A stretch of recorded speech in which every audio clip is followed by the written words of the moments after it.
thank you so much, Mark, for joining us at the Future of Work Forum. Um as we were talking about at the beginning, and I think while I was thinking about this session, I was like, I actually haven't spent enough time learning about your journey. So even before we will come to anything else, I would love to know more about Mark and who you are.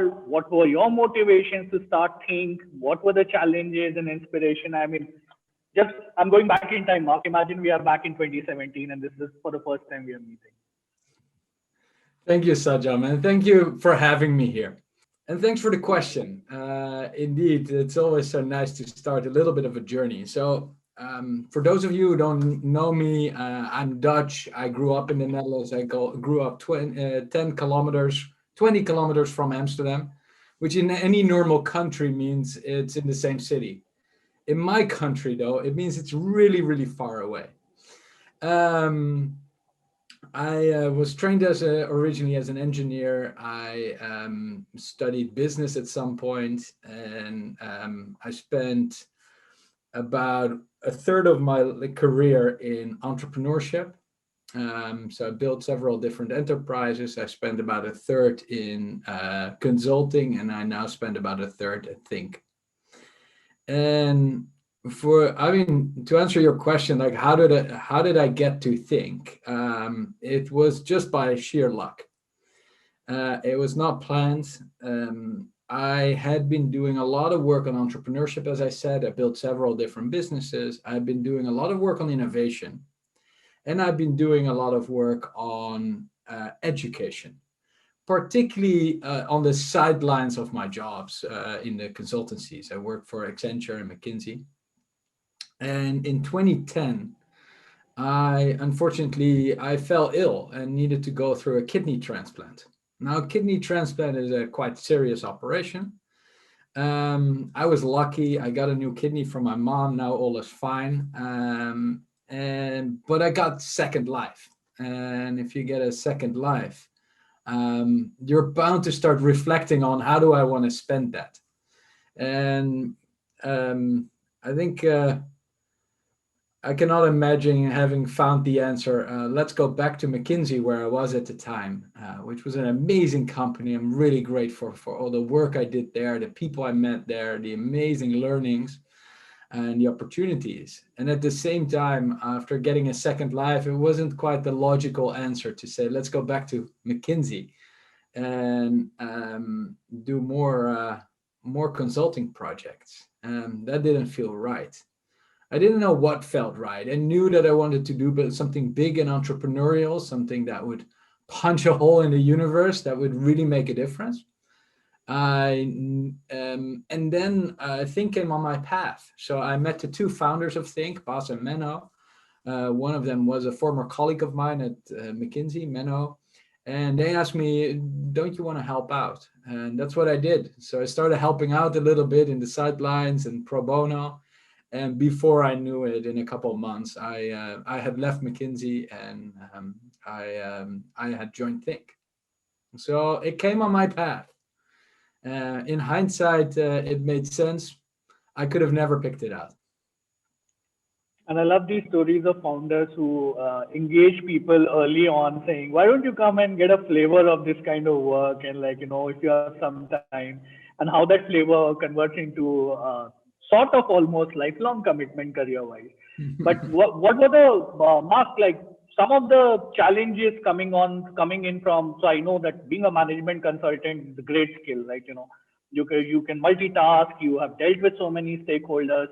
But how would you like to define the challenges you face coming from established McKinsey management consulting towards a social enterprise at the inception stage, especially in the early years?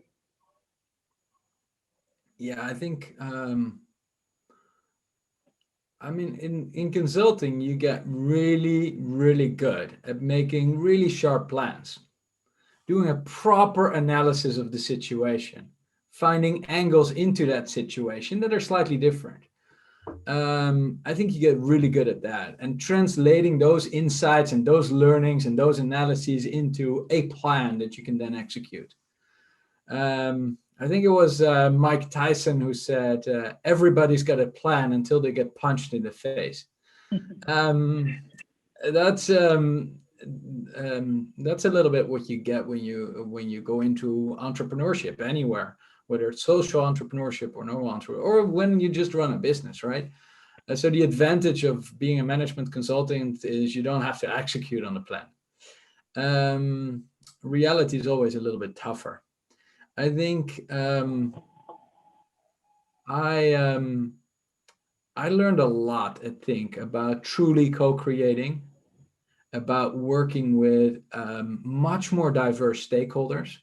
So if I think about if you're an engineer or if you work in management consulting, and there's a lot of capabilities that are valued that are very close to IQ, right? The horsepower in your brain of analyzing. And it was only, I think, that I learned about all the other skills that people could have.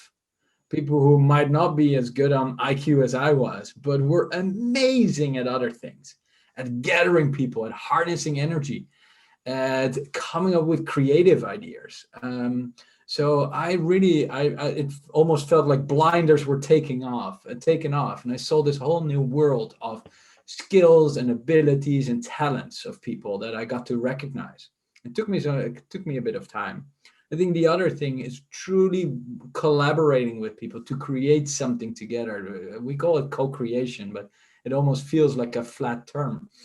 I think that's another thing that was really big, trying to figure that out. And then we were doing something we had never done and nobody had ever done. You get quite good at taking a beating. Nothing is easy on that road. I would have never started it if I knew how painful it was going to be.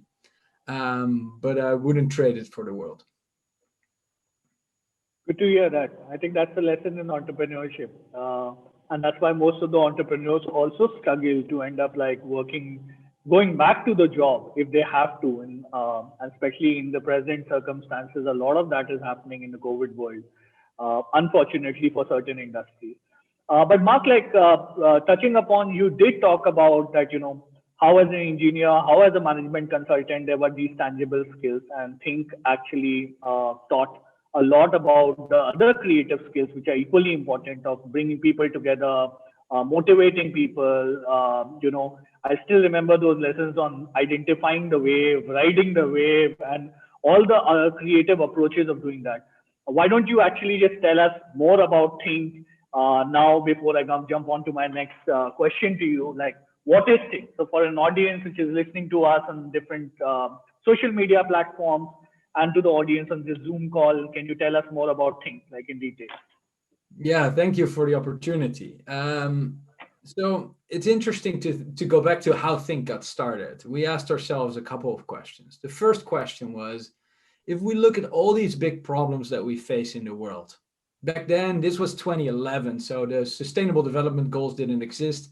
Nobody really used the Millennium Development Goals, so we just called them societal challenges. Nowadays, we would say SDGs.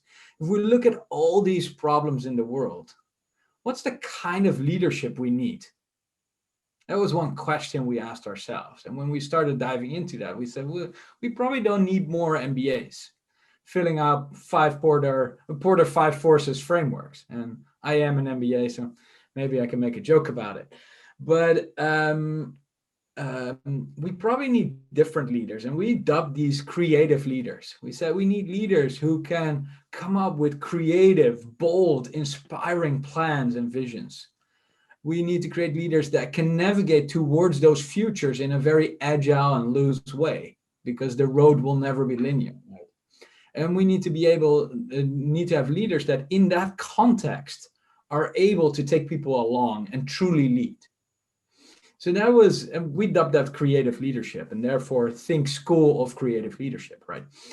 The other thing we said is, if we want to build a school, what kind of school do we want to have? And we said, let's build the school we all would have wanted to go to. And some of us were lucky to go to really good schools in the US or in Europe, some of the best schools in the world. As a matter of fact, one of our advisory board members built Indian School of Business.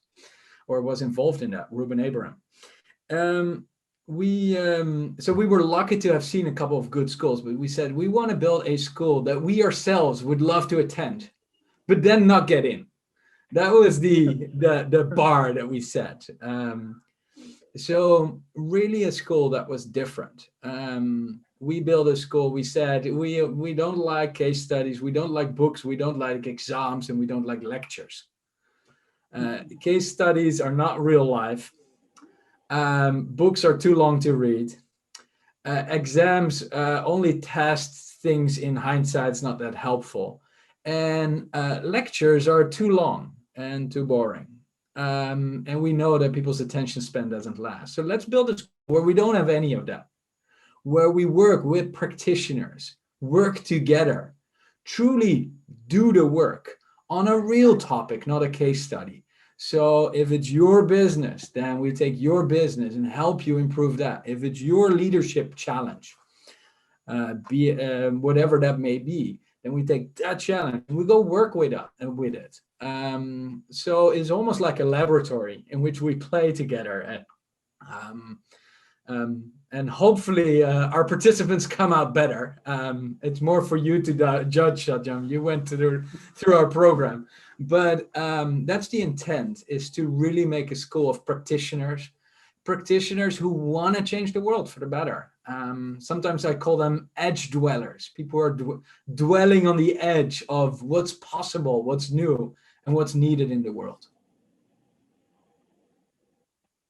No, thank you so much, Mark. That's very, very inspiring. And if you come and think about it, the whole difference between a creative school and a business school, and defining it as actually not a business school, because otherwise all you are doing is you are stuck in some version of frameworks, and you're not able to see how you are actually learning from the world around you, your surroundings and settings and the people. And actually, like for me, the best experience was the diversity of the class. Like when you bring in people from so many countries, even though if everyone has gone through same education, they would still speak a very different language or very different interpretation. In this case, when you bring in people from diverse background, diverse education, and give them an open space to learn about teamwork and creativity in a manner that they have never learned. I mean, you know how, like, specifically in the Indian context, if I talk about, we are always siloed into streams, that you have to study science and become an engineer or a doctor, or you have to become a bureaucrat. And, right from the beginning, we are geared up for those paths. But very soon in your life, after entering the world of work, you realize that actually a lot of skills of math problem and science problems are not relevant for the life problems. And that brings me to my next question to you, Mark. Since you have been studying leadership, and you have been studying that subject for almost a decade now, um, what is the definition of leadership, Mark, in the post-COVID era? I mean, what kind of leaders do we need to bring in this world so that we are ready for the future pandemic? Being aware that this is not the only problem that exists, a lot of other problems still exist.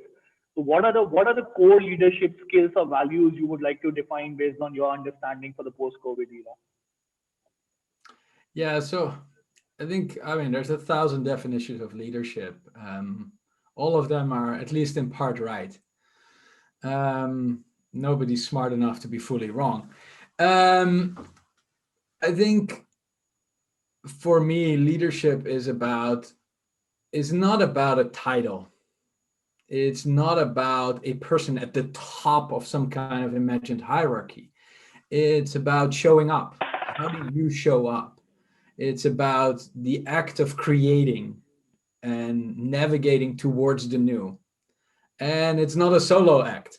So those are ingredients. And I think if we think about what's needed from leadership today, um, then the most important thing to do is to upgrade operating systems. That's what we do at Think. So if you think about education, there's a couple of things you can do.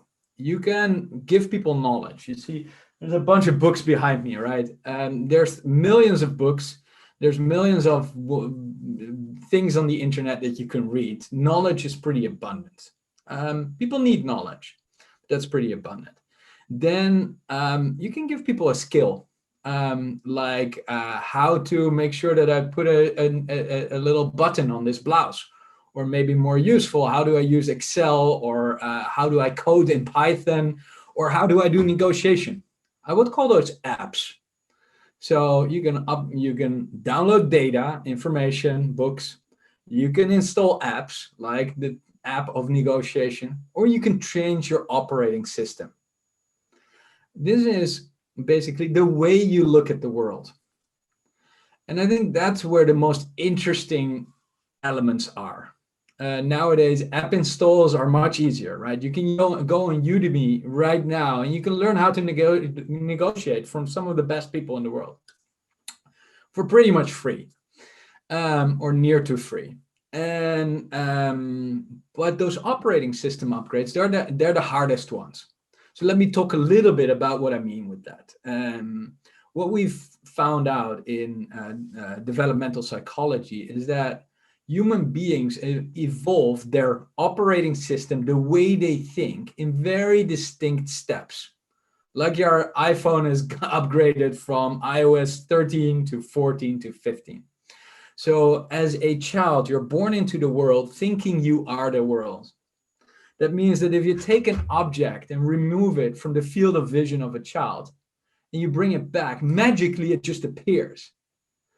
It's not like it was elsewhere, it just wasn't there at that moment. And at some point, children learn that these objects in the world are things that they can manipulate and play with. At that stage, they still think that they are their emotions. For quite a long time, children would think, I am angry, and therefore I have to beat my brother.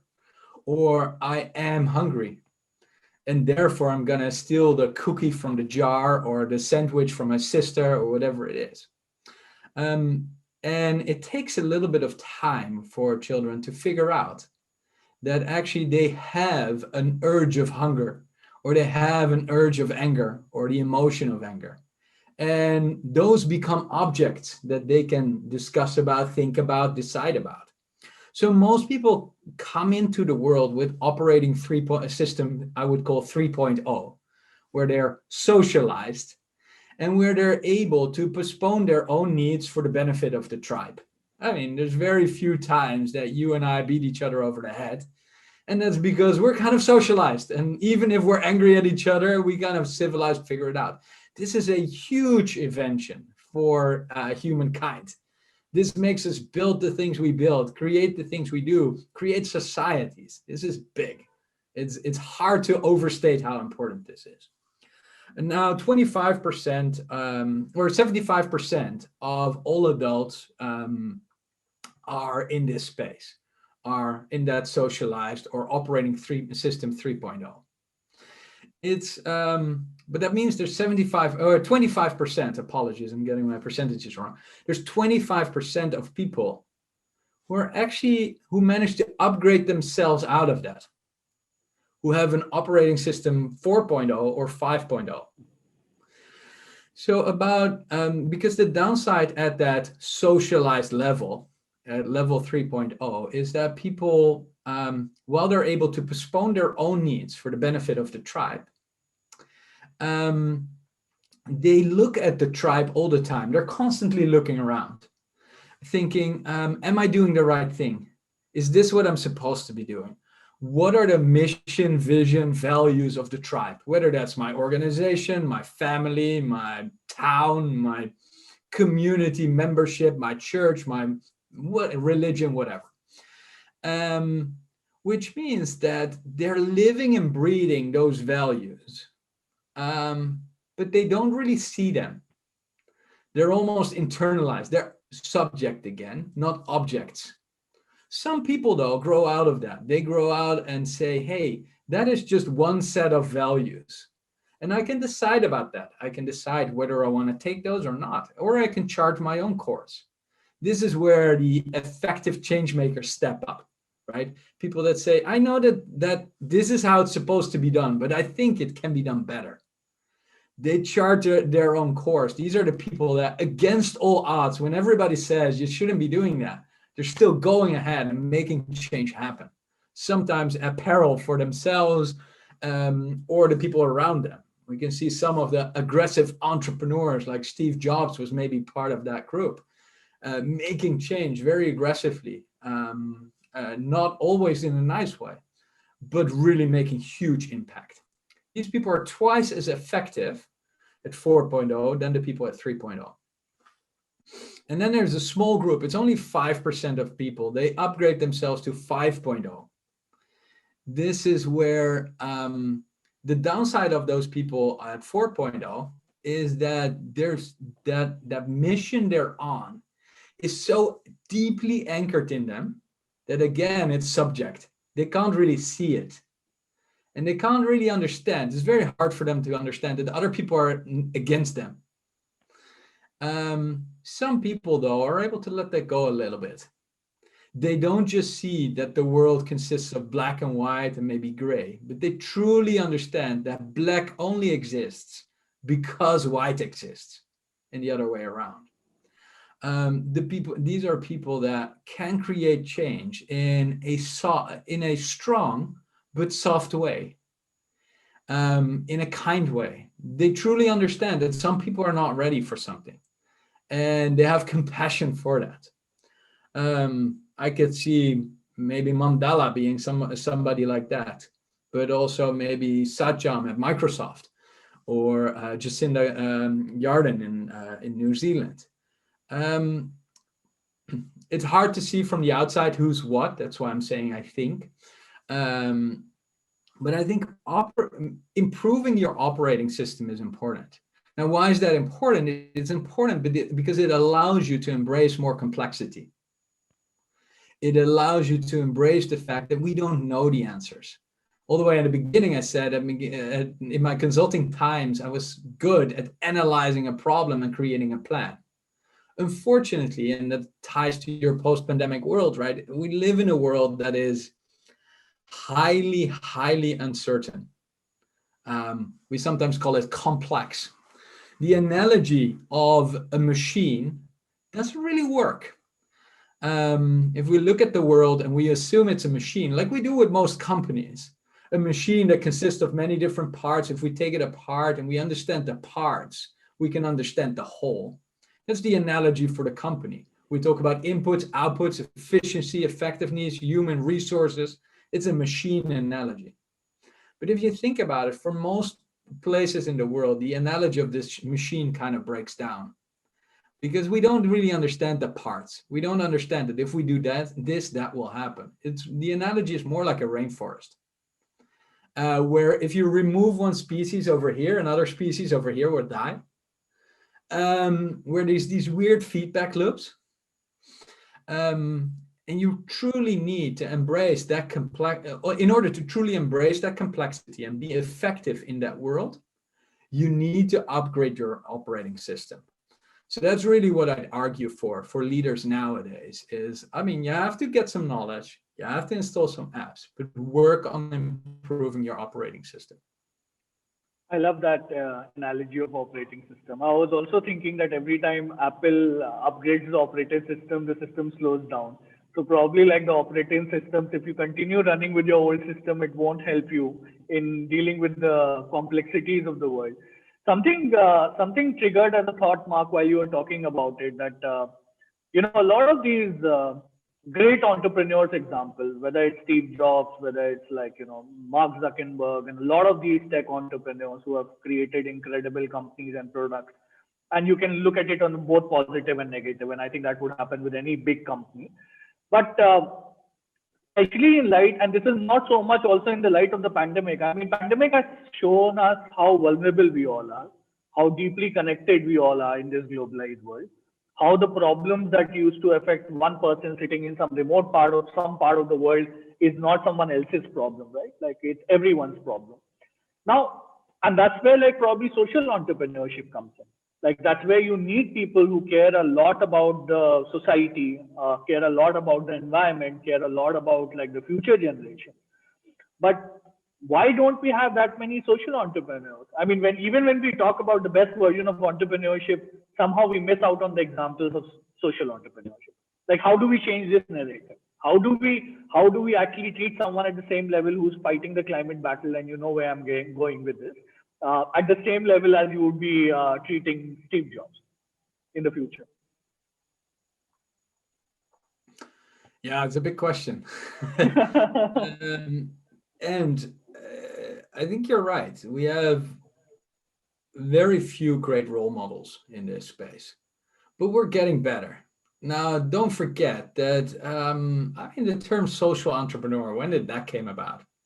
In the last 2 decades or so? Right. Maybe before that. I should quickly do a Google Trend analysis, but I won't. But it's a recent term, right?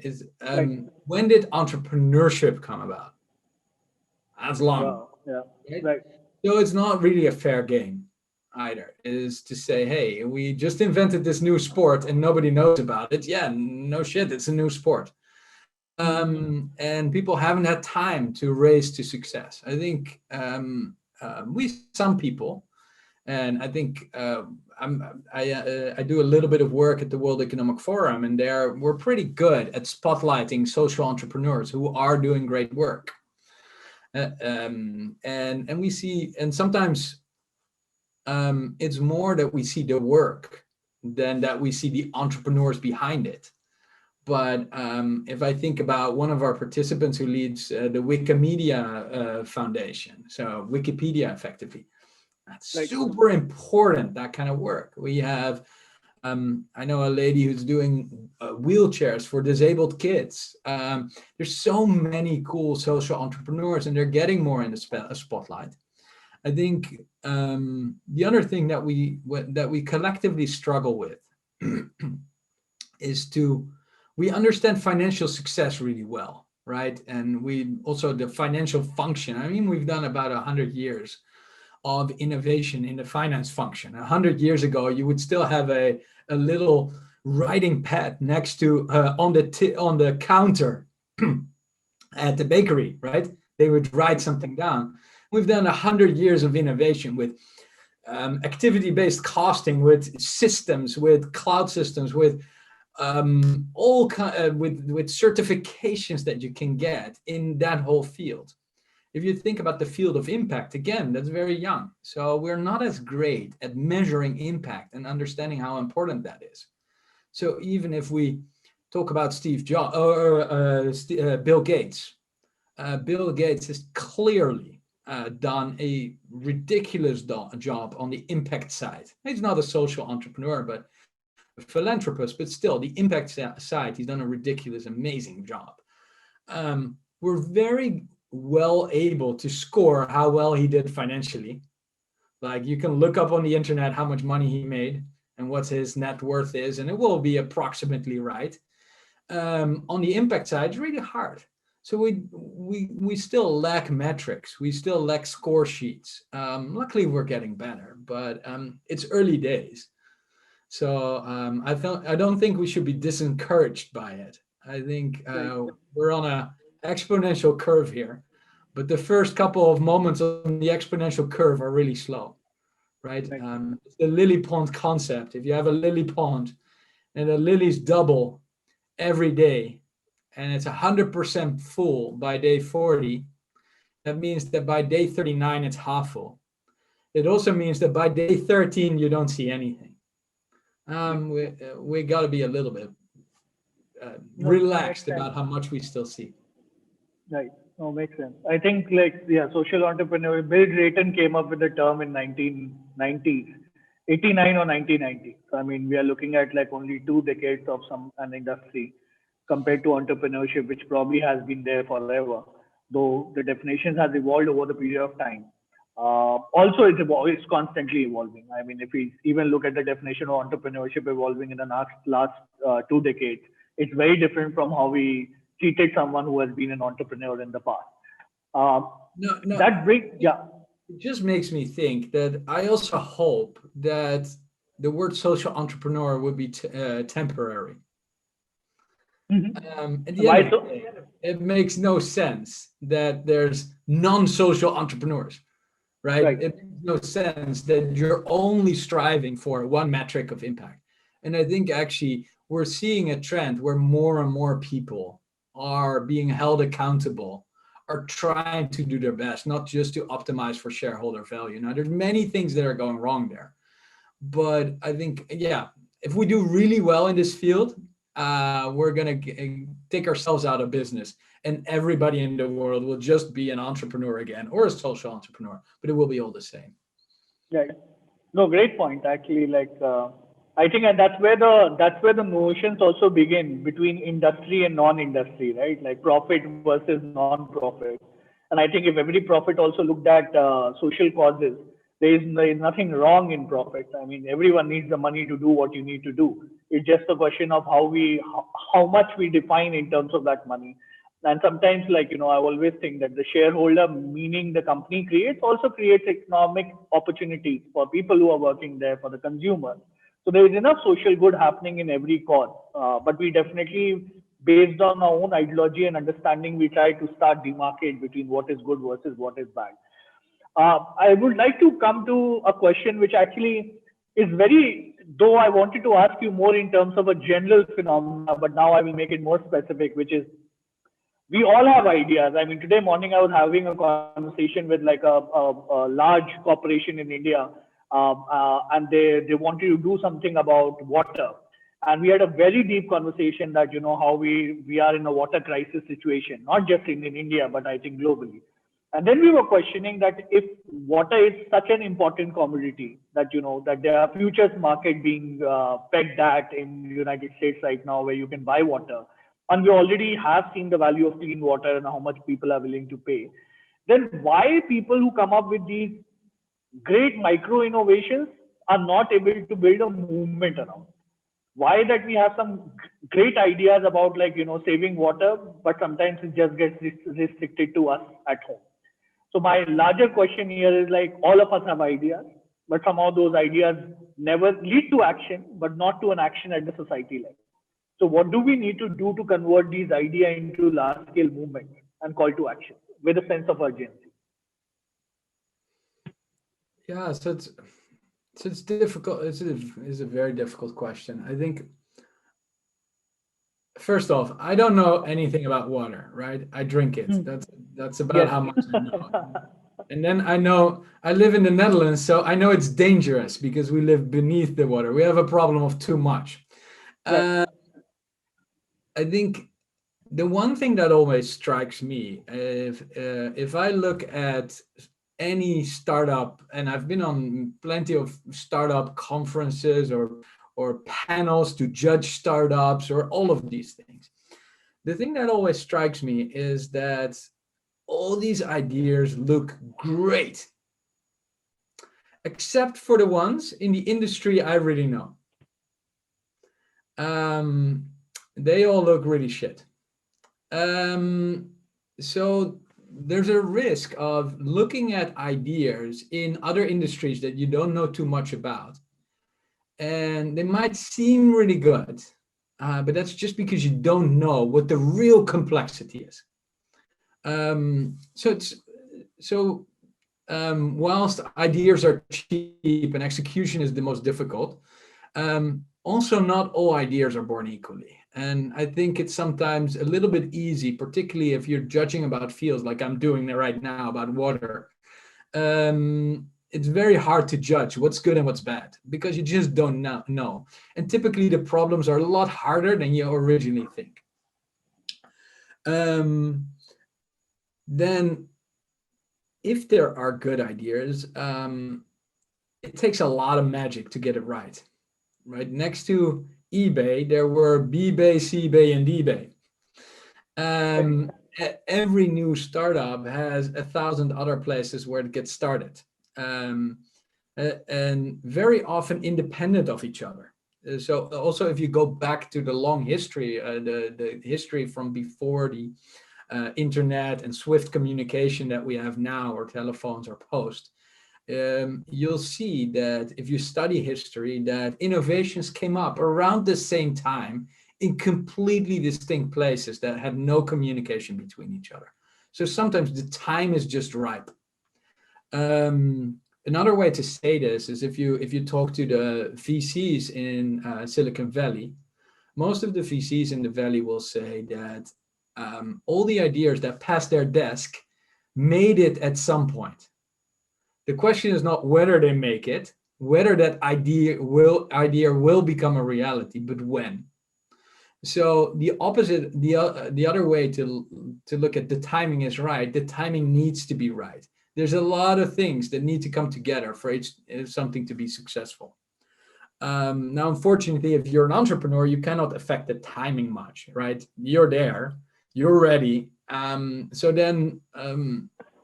as a VC or as an investor or somebody who needs a problem solved, I would always look at timing very much. If you're an entrepreneur, then it's all about increasing your odds of being the right one, and then there's so many things that go into that formula. I think people who come up with great solutions, and particularly around water, it's usually a quite technical problem. The people who are most technical are not always the best communicators. So being able to communicate your story is very important, and to communicate that in the right way. I was listening to the podcast of Bill Gates yesterday, and his most recent one was with Bono. And Bono said, I make melodies, but also when I tell stories about the problems I fight for, it's about finding the right melody. So it's not just about music, it's about telling the story in a way that catches on to people. So this is why storytelling is always a big thing in our programs. It's an app. It's not an operating system upgrade, but it's a really important app. So getting that right, and then it's just a whole lot of work and a whole lot of luck. I mean, I was really lucky in my life. Where I got to is mostly based on luck. Started with the place where I was born. But I also put in a lot of hard work. You can't do one without the other. So it also means that if you put in all the hard work, you might not succeed. And that's unfortunately the road that we all walk. Kate, I'm taking away timing as a key thing. I also read an article about Airbnb. I think it's being circulated a lot, where how many times they were rejected right at the beginning in like Silicon Valley. I also started thinking about something. I think Menno took that class, or you took that class, Mark, where we talked about Horizon A, B, and C, like, coming up with a 3-year plan, and looking at coming up with a 10-year plan with a chunk of 3 each. And then I was thinking actually how it took Airbnb exactly 11 years to be where they are right now. Not sure how the pandemic has impacted them. I'm assuming impacted them massively because the travel industry has been impacted massively. But like, again, 10 years journey in like expansion and scale up, and how an idea was born, which was probably everyone said no to that idea right at the beginning, and how that idea transformed all our lives, like traveling around the world. Um, Also, like in terms of hospitality as an industry, how much it has evolved. I mean, who would have thought that there will be like concepts where you can rent your house, and like, beyond conventional markets, which always existed in terms of renting. So, Mark, I mean, I would like to take few audience questions, and I can see some interesting ones coming up now, while I still have my own question for you. But like, I think I like this one, which is for the next decade, what skills do you think entrepreneurs ought to have to succeed? Which is exactly what we were talking about. So it's linked with next decade. So 10 years, Mark, what are your top skills?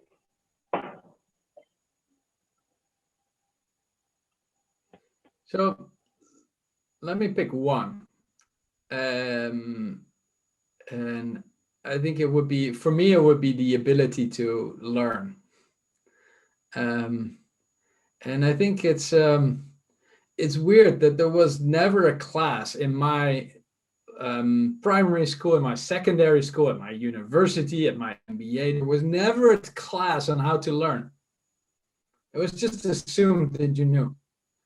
It's ridiculous. So I think learning how to learn, if there's anything, then it would be that. It's almost like with the genie, right? Ask the genie in a bottle, ask for 3 more questions. That's the learning how to learn, is asking for 3 more questions. Right. Interesting. Actually, we are. I don't know how we are trained to learn in school is very different from how one should be learning in real life. Because I guess a lot of things which we'll say like let's go out and sense what is happening, or like let's go out and do research around how people are behaving, are not exactly the set of activities that are conducted in school. Right? I mean, we are generally being told this is how it's being done, and you need to do it because it's being done for forever. So great. Mark, on that note, I mean, you have been training leaders from around the world, a lot of corporate leaders, a lot of leaders from the social sector, every form of sector. I mean, and most of these leaders, including me, will always think about how do we build a purposeful team and organization? Like, how do we build an organization that is driven by purpose at the core? How do we put the purpose in the DNA of every person who works in that organization? Amod, I would love to hear from you. Like, what are your insights on building like incredible purpose and purposeful and meaningful, meaning-driven team? Hmm. I think um, there's a lot about, I mean, leadership experts don't agree on anything. The only thing they agree on is that it all starts with self. It all starts with you and what you want to do. And I think that's the same here. So a company purpose, an organizational purpose has to be close to who you are and what you are. That means if you join an organization, it has to fit who you are. You have to figure out how it fits.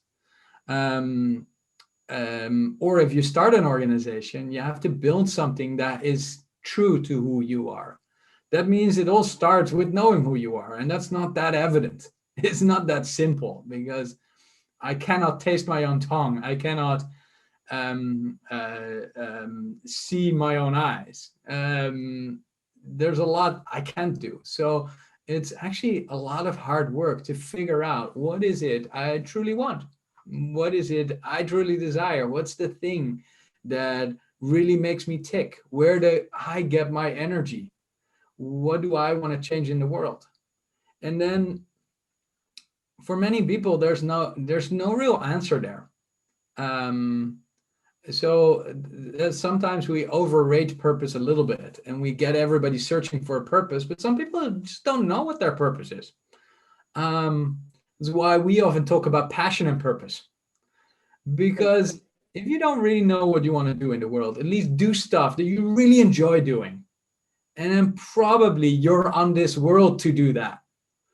So maybe your purpose is just to do the thing you want to do, the thing you enjoy doing. And I don't mean that in a hedonistic way. I mean that in a way like, I mean, I truly love connecting with leaders. I truly love connecting with people, learning from them. So that's what I'm doing all day. So I think it starts with a lot of digging into yourself. Then at some point, your organization is big enough or becomes big enough that you need to communicate that to others. We went through a values exercise at THNK, and I thought we'd do that. I mean, how hard is it to define a couple of values? Just write them up, stick them on the wall. I thought I'd be done in a couple of weeks. It took us a year. And what I learned from that process is that it is about the process. It's not about the output. I mean, it's also about the output. And if you look on the THNK website and you search for our values, you find some that I'm extremely proud of. And I get very positive responses to. But at the end of the day, it's the process that you use to get to them. The discussions you'll have with your team, with your management team, with the people that work for you, with the people that you work for. And those discussions really help you hone who it is you are. I love that. Another organization I work with a lot is an organization called Burning Man. It's a big event in the Nevada desert in the US. They wrote up their 10 principles that everybody who knows Burning Man knows about their 10 principles is like their values. They wrote them up only 10 years after they started or so.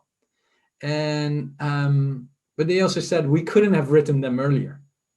They weren't started. Sometimes it emerges.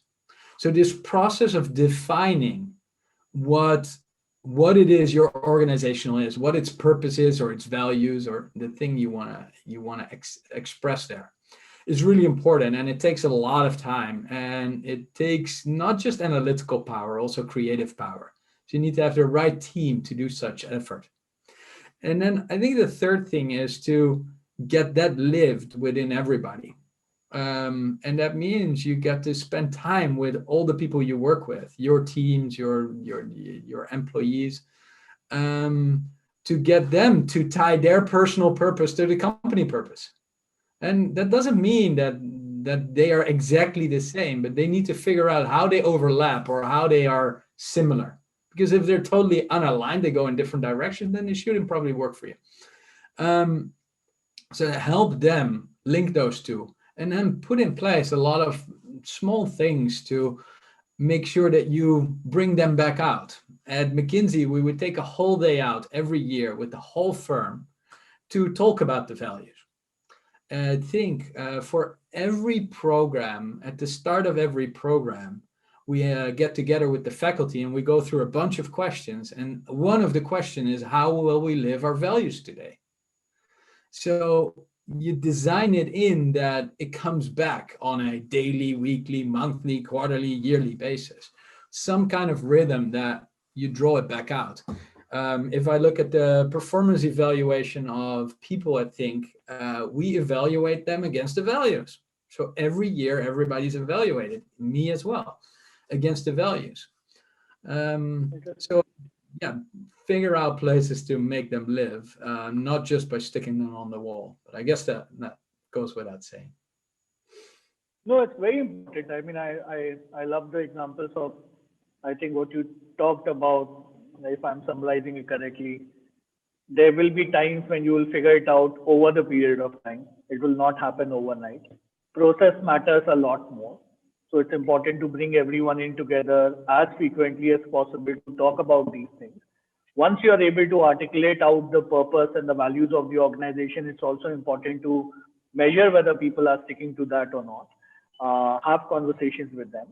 And this process is, it seems like in all your examples that this is like an ongoing journey, which never stops.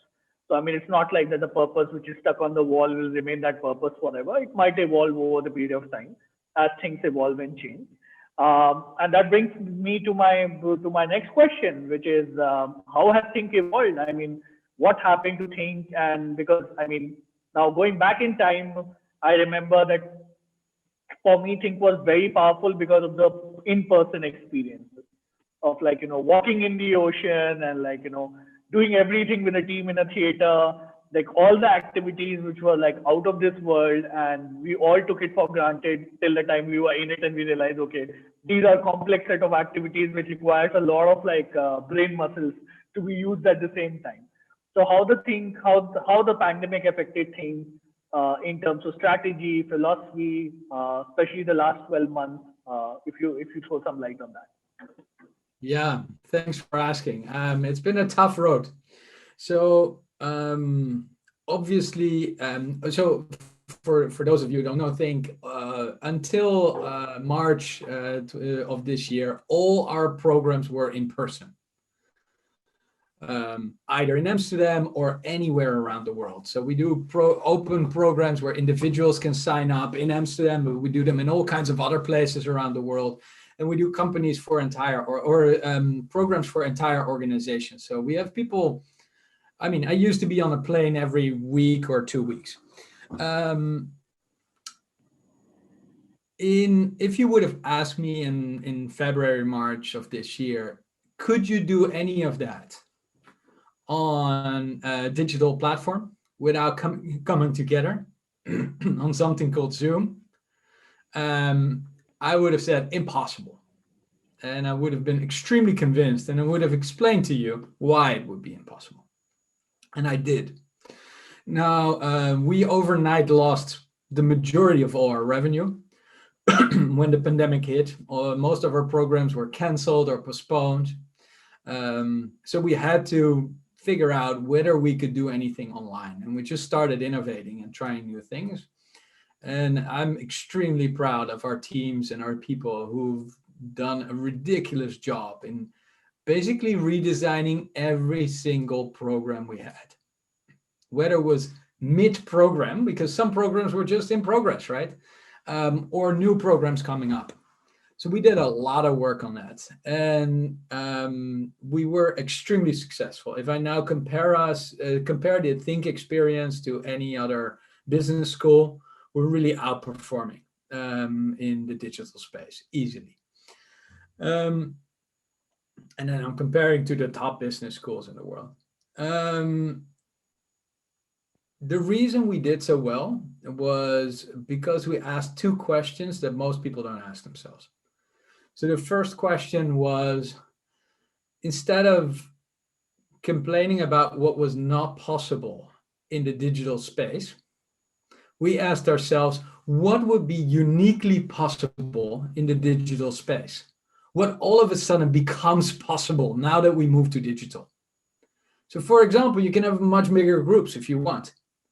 Now, you could think of that as a downside, but it could also be an upside because you can pull people in who could otherwise not come. Obviously, those breakouts, if anybody has used breakouts on Zoom or nowadays on Teams, you'll know that that's much more efficient than normally. Normally in a physical building, if I would send my participants away for a breakout, it would take them 5 minutes to arrive there. And to get back would be another 10 minutes because they'd go to the bathroom for a phone call and a coffee. Now I can send them in a minute and out. So you can do much shorter breakout interventions. So there's dozens of those examples. The second question we asked ourselves was not how do we do what we did in a room in a Zoom meeting, but how do we achieve what we used to achieve in the room in a Zoom meeting? That means and if you ask that question, it means you're in for a whole lot of work because you basically have to redesign everything you did. In a room, people's attention span is just under 20 minutes. In the online space, it's just under 5. So every 5 minutes, you have to switch modalities. In a room, you can touch each other. Here, obviously, you can't. So everything has to be redesigned. But that's what we did. And that's made it really successful. Now, how successful? We measure our performance, and we measure on a 5-point scale a bunch of questions like how was the value for time spent? How did you like our facilitators? How much did you learn, et cetera, and then we measure Net Promoter Score, NPS. If you don't know what it is, Google it.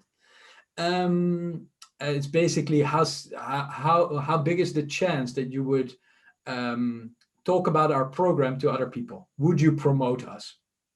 On all those metrics, our scores are the same. So we score as good in the online space as we used to do in the offline space. There's only one metric that is different, which is the percentage of people that stay in contact after the course. That metric went up. So it used to be about 50%.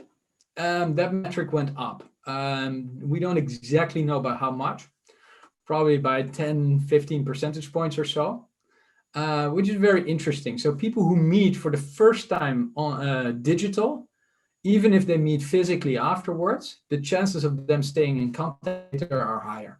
So we're pretty happy. And there's some things that we would never change back. That's very fascinating. I mean, I also am thinking about my own experience, and that just the fact in any classroom, I think, in any program, you will not be in touch with the entire class.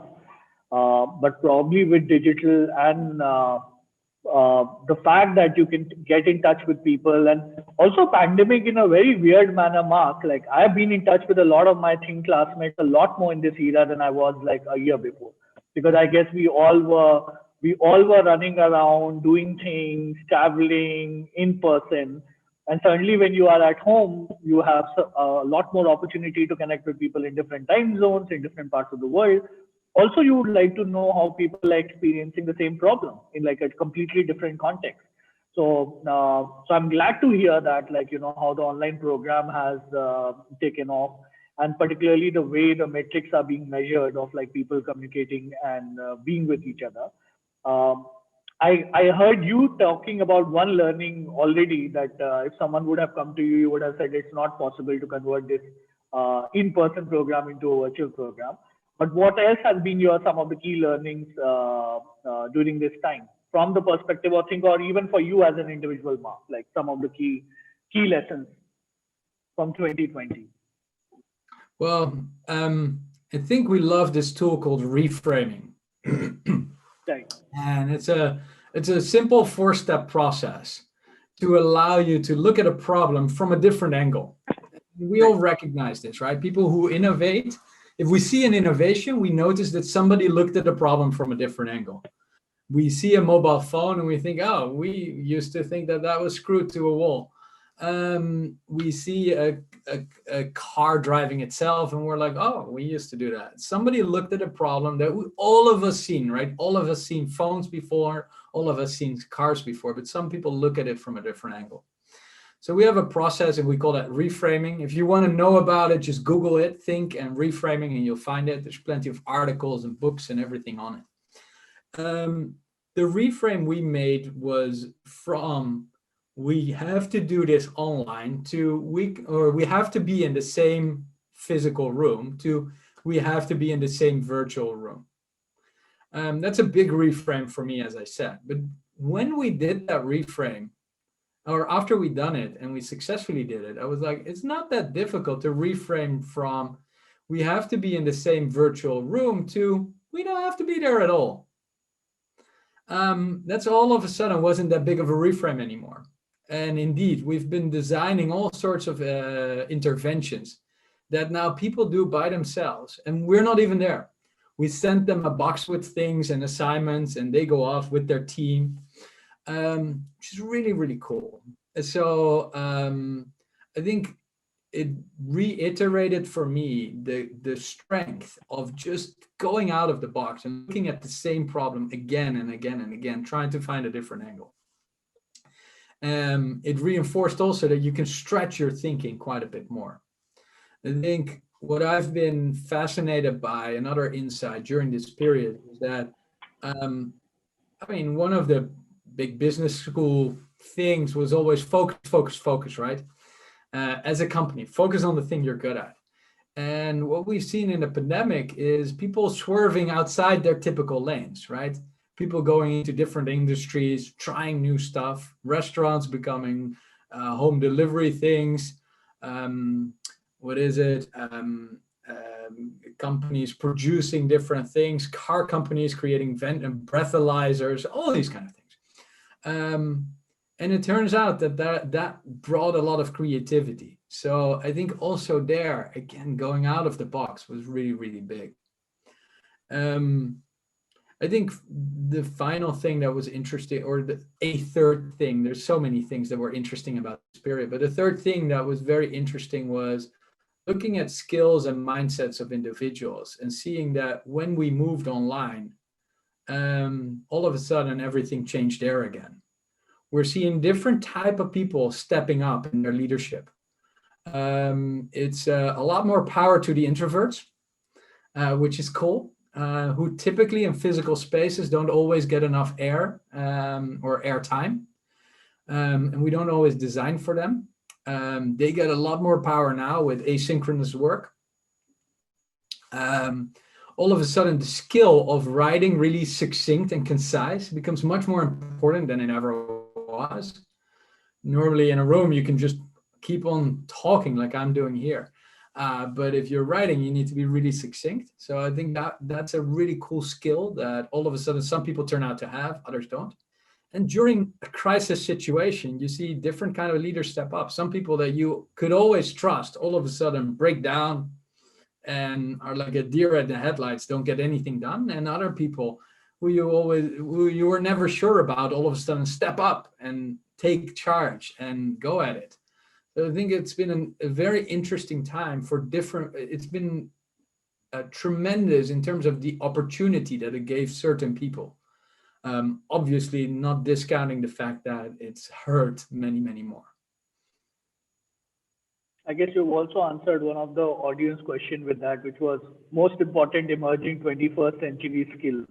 Though it's said for social entrepreneurship and leadership, but I think it is pretty much like the skills of like also understanding that all of us get impacted by different things, Mark, with different situations. And I guess I'm picking this up from you, like how people who have been great in, let's say, virtual facilitation are probably not designed for online facilitation.